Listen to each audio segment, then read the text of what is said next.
And the UK and the British culture have been taken over by this monster called DEI.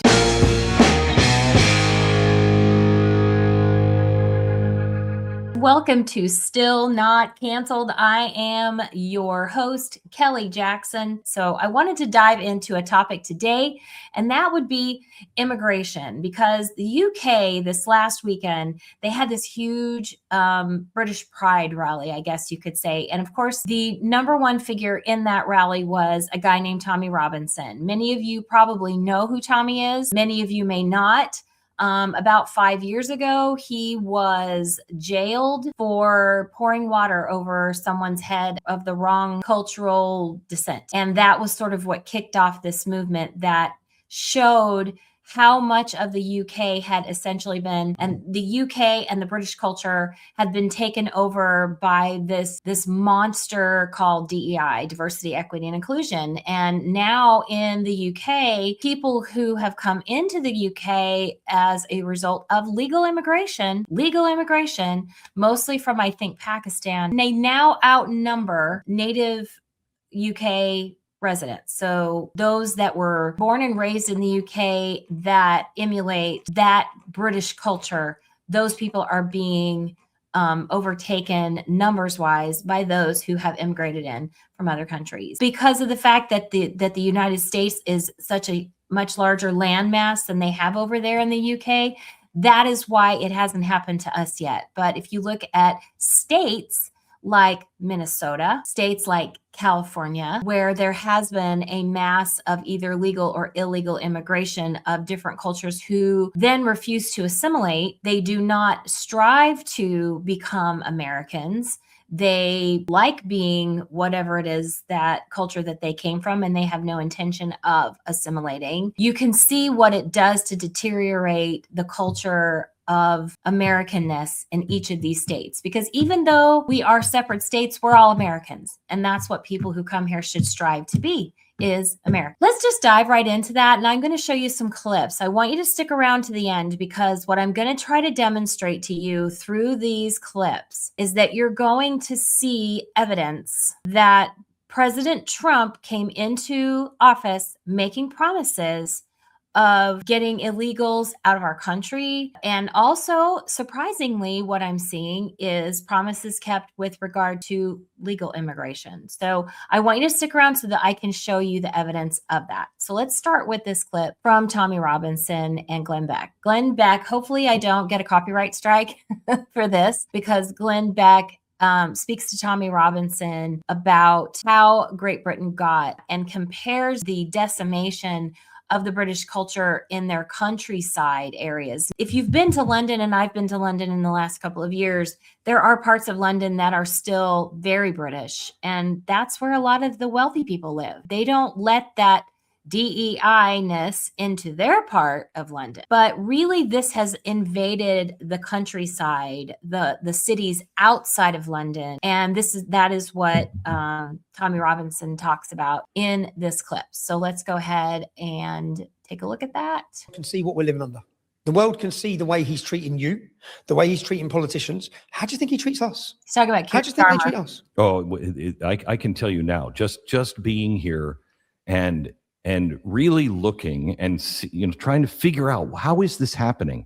They have decimated all of the, we would call them red states in America, all the small towns all over England, all the farming communities, all the factory communities, all the hardworking communities. They've just decimated them. You have no manufacturing base anymore. No, my hometown, Luton, was the home of Vauxhalls. Right. They employed 30,000 people. It's gone. My dad worked there. It's gone. Nothing left. So they've decimated it, and then they started importing people into those areas, away from them. Into those areas who are hostile, aggressive, and hostile to us, hostile to our culture, hostile to our women, hostile to our daughters. They're hostile. And the facts speak for themselves. It's not, you can't just call it racism or extremism. In 2003, we had 8,000 rapes. Now we had 88,000 rapes. Are we supposed to just carry on while you open our borders and our women are raped continuously from one end of this country to the other? And we've had enough. We've had enough and we're paying for all this. And we're putting them in hotels. I know. So it can be stopped. It could be stopped like that. There's no will to stop it. There's no want to stop it because the people they're bringing in, and I'll bring it back to the United States of America. Picture Minnesota, where do you think Somalians come from the hottest place on the planet to go to the coldest place? Do you think they chose there? No, the State Department did. The State Department put them there. Mm-hmm. Purple state. They know their birth rate will exceed the local Americans. They know they'll be loyal to the Democrat Party. They're importing votes. Well, picture that in Minnesota, but across the whole of the UK. And then picture a government who look at the fraud that they turned a blind eye to. Mm-hmm. We know they all knew, but they let it happen. Why? Because it's their royal note bank, and the money probably come back round to the Democrats anyway. So they turn a blind eye to that one. Well, in the UK, they've turned a blind eye to everything from the Islamic community because they're all fighting for their alliance, the Left Islam Alliance, which the world can now see very openly. So he goes on to talk about, thank God, Elon Musk.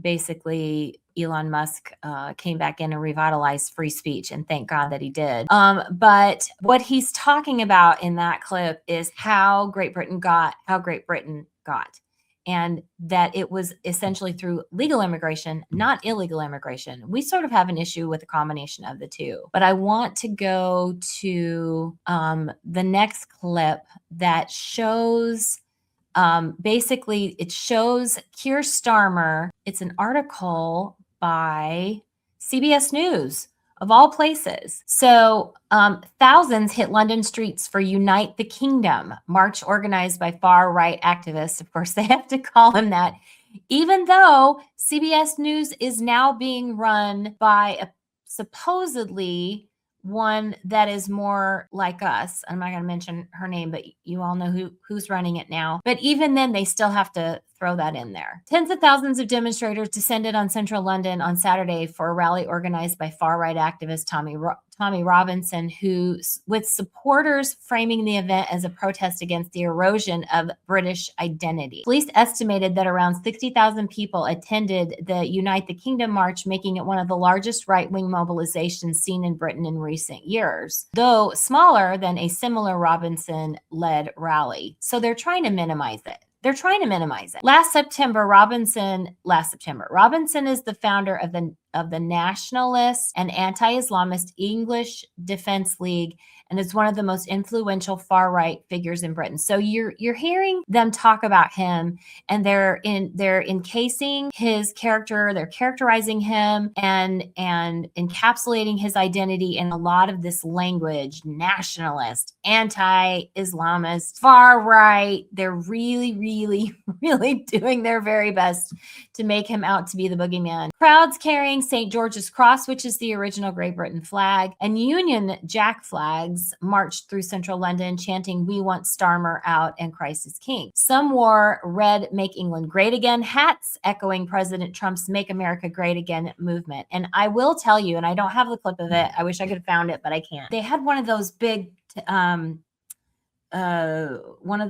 giant screens set up, and when we were over there, we saw that they were getting ready to have, or they had just had, when we got there, they had just had that big giant rally in September, and the big giant jumbotron was still erected. They hadn't taken it down yet. It's huge. So on this big jumbotron, they were showing pictures of all of these leaders who've sold out their country one after the other, and then they got to a picture of President Trump, and this enormous crowd in London was just cheering. And then they started cheering USA, USA. It's so ironic to me that we came away from them in order for us to get here, separate from them so that we could become independent, so that we could do what we want. And here they are 250 years later, and they're still under the control of a monarchy, of a parliament, with a guy that's running it now that is arresting people for Facebook posts. So speaking of Keir Starmer, we're going to go to a clip of Keir Starmer, who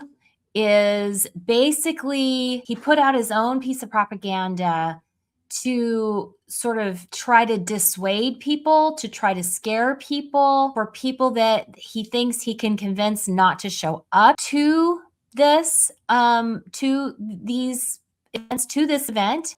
Tomorrow's march in London is a reminder of what we're up against in the battle of our values. The organisers, including convicted thugs and racists, are peddling hatred and division. Plain and simple. Their goal is to convince people that Britain's problems are caused by those living alongside them. But that is not the Britain that I know. Does that sound familiar to you? When you used to hear Barack Obama say, but that isn't who we are. That isn't who we are. We're all about inclusion. We're all about inclusion. But we're not addressing the issues that inclusion is causing and the negative effects of it. They just want to look at it through a specific type of lens where it's all good, everything's fine, nothing to see here. Built on decency, fairness and respect. A country that is at its best when people from different backgrounds come together in common purpose. This is our country, with a majority who share those values, a majority who may not always be as loud, but must always define who we are. So my government will not stand in the way of peaceful protest. Except for when you're putting people away in jail for Facebook posts, for hate speech. Against hatred. We will use the full force of the law when that hatred manifests as violence. And we will ban those coming into the UK who seek to stir it up, as we have done already. Which, by the way, Glenn Beck was informed the day before he spoke at this rally. He was informed by the British government that he would not be allowed back into the country once he leaves.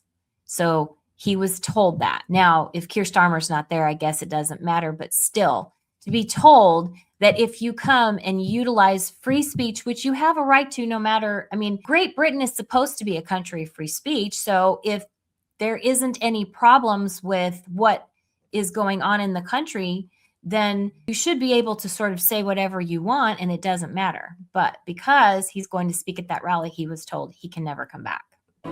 Because this country belongs to all of us. And I will not tolerate anyone who seeks to stand in the way of that. So a couple of days before January 6th, I got on the air and I said, I have a really bad feeling. Don't go, don't go, don't go, don't go. This is set up. Don't go, don't go, don't go. And we saw January 6th. And now we know exactly what January 6th was. I didn't have this feeling until I just saw this. That was a highly produced ad for Keir Starmer. And when he said, we will use the full force of the law, we will respond, what did he say? Viscerally or whatever. That just screams setup to me. After 2024 riots, after actual... And it turned out, fortunately, happily, it turned out that it wasn't what he suspected. Things went really well as far as I can tell yesterday. They had a great day. Everything went as planned. There was no confrontation that was or essentially initiated by their government. I get what Glenn Beck is saying, but Glenn Beck has always sort of been Mr. Doom and Gloom. But fortunately, it went off without a hitch. Now, I want to get to, because I'm already 17 minutes in, and I want to get to essentially what the high point, or watching all of this happen in the UK, essentially what that has shown me with some of my research here. And that is, number one, the DHS marking 1 year of zero releases. Alert now, Border Patrol Chief Mike Banks tells Fox News he is resigning effective immediately.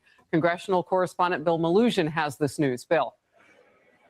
Yeah, Harris, good morning to you. I just talked to Chief Banks a few moments ago. He confirmed to me via text message that, yes, he is resigning from his position effective immediately. Now, a little color on him. He became U.S. Border Patrol Chief as soon as President Trump took office, and he has overseen the quietest border in U.S. history. Illegal crossings have plummeted to the lowest levels on record. Here's what he tells me in a statement, quote, "It's just time, man. I feel like I got the ship back on course, from the least secure, disastrous, chaotic border to the most secure border in this country has ever seen. Time to pass the reins, 37 years. It's time to enjoy the family and life. Now, with the great work he's done on the southern border, it didn't come without any controversy, of course. We remember back in Minnesota in January, the shooting and killing of Alex Preddy. That was U.S. Border Patrol agents. There was controversy about Border Patrol agents going into the interior of the country, essentially acting as ICE officers.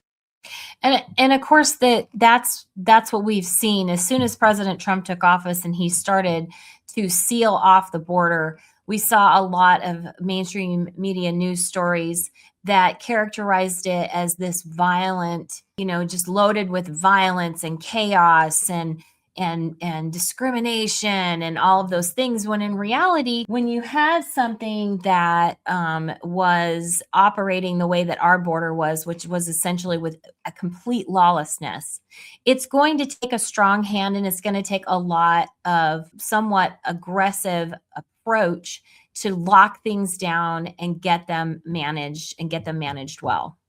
Normally, they're within 100 miles of the border. The Trump administration had been using them to go into the interior of the country and help round up illegal immigrants. I can give you a little more color. The first time I ever met Chief Banks was in Eagle Pass, Texas, I believe in 2022 or 2023. At that time, he was serving as the border czar for the state of Texas. That is when Texas was trying to secure its own border. Chief Banks is a huge border security guy.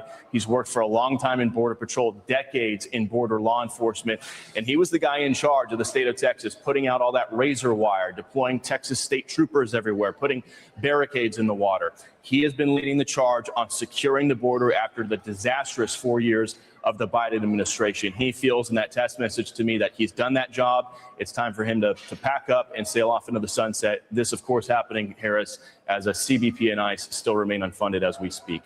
And I saw what you did there. So he is righting the ship, or has been part of righting the ship, and now he's ready to sail off and look behind him. And that is why millions of people voted for the current president. That's exactly right. Talks about the job, promises kept there. And so essentially, that is exactly what she just said. That is the reason that Americans voted for President Trump. So I did want to bring up one last article so that I can show you how. Well, actually, there's a couple of different sharing of screens that I want to show you. I went to Google, and I just Googled, how many people have been basically have been deported since President Trump took office. And that number looks like, here's whitehouse.gov. The Trump administration has deported more than 605,000 illegal aliens, with an additional 1.9 million self-deporting. So you have bringing the total number of illegals who have left the U.S. since President Trump returned to office to over 2.5 million. So now we have 2.5 million people who were in our country that got in under Joe Biden's administration. We saw it here in Tennessee. We saw people being flown in. We saw people being bussed in to Tennessee, and they would ask these people where they wanted to go. So when they'd say Tennessee, they'd ship them right in here. And I hate to say it, but our Republican governor did nothing about it. He sat on his hands, which is why I always warn people about moving to Tennessee from a blue state, because it isn't all that it's cracked up to be, just so you know. But President Trump is keeping his promises. He has sealed off the border, and 2.5 million people who were here before now cannot get back in. I used to work at the Tennessee Bureau of Investigation, and I used to handle criminal records. And I can't tell you how many times when I was working there, and this was back 2018-19, when I would see a federal criminal record of somebody who'd been arrested in Tennessee, people who had been deported and come back in 2 and 3 times. And this was under Biden. So in 18, Trump had just gotten in. So during his tenure, he got rid of a lot of those people, but they got back in under Obama. Before President Trump came in, they came back under Obama 2 and 3 times. And then under Biden, I wasn't at the agency at the time, but we know people had been able to get right back in, because we know how many. I think it said in April of 2024, 68,000 people got across the border illegally in the month of April of 2024. So that just shows you promises made, promises kept. He has sealed up the border, and 2 million of those people who were here are no longer here. Unfortunately, it's a bit of a drop in the bucket, and they haven't funded ICE, and they haven't funded all of those things that are going to help keep our borders secure. Those things have not been funded yet, which is why we have got to push our Congress and our Senate to pass the Save America Act. I do know that. Here's what we have here. We have Trump and Miller are slashing legal immigration. Legal immigration. I've been saying this for a while. And I know a lot of people on our side of the aisle says, well, I don't mind so long as they come in legally. Well, we should mind, because a lot of that legal immigration, I'm the mother of I'm the mother of 3 Gen Zers from 21 to 17. I want my kids to have an opportunity to actually get a job. As somebody who came here from California and somebody who watched over a period of 30 years, feckless, squishy, greedy Republicans import cheap labor from south of the border, I don't want that happening to my kids, even in a place like Tennessee, because it is happening. We have a large population of folks that have been immigrated here under the HB1 visa program that work in tech. What if my kid wanted to work in tech? He doesn't have a chance to work in tech. And President Trump, with his businessman mind, initially, from what I could tell, he had every intention of continuing that flow of legal immigration. But look at here. Trump and Miller slashing legal immigration by 33 to 50%. New research concludes the Trump administration's policies will reduce legal immigration in the United States by 33 to 50% over 4 years. Restricting America's ability to sponsor their closest family members will be the administration's primary way to lower legal immigration. While aggressive deportation tactics by Immigration and Customs Enforcement have garnered headlines, cuts to the admission of legal immigrants will have a profound impact on the country and millions of people. I hope so. And I hope it's in a positive way, because my kids and the next generation will be affected if we continued to import people from other countries, even under legal immigration standards. And that will keep our own kids and our grandkids from having access to the American dream through a great job or a business. And that isn't something that I want to see go away, because that's why people come here. I get it. I get that's why they come here. But I feel as an American that the people who are Americans, born Americans, raised as Americans, and live the American culture should be given the opportunity first to have access to that American dream. That's how I feel. And I think that's how a lot of people feel. And I know that that's how these people in Great Britain feel, because for so many reasons, they've been cast aside and they're paying for it. And same thing's happening here. Our tax dollars are paying for all of it. You and I both know that. But I wanted to give you hope that it looks like not only have our borders been closed, we've had a massive deportations, and then even legal immigration is being down to in half or even a third of what it was. And that was a promise made by President Trump, and he's keeping it. So don't let anybody tell you he's not the president that he said he would be coming in, because he's doing the best that he can to try and rectify everything that has been done over the last 4 years. And it's going to take some time, and it's going to take ways that may not look good to us, but we have to trust that it's the right thing to do.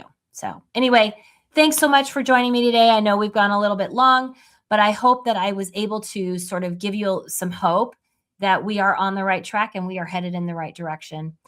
Lots of love and hugs, and God bless you. This is Kelly Jackson, and I am still not canceled. Please join me next time for whatever cultural narratives we're going to discuss, and I'm going to break them down for you and try and make sense of them for you so you don't have to.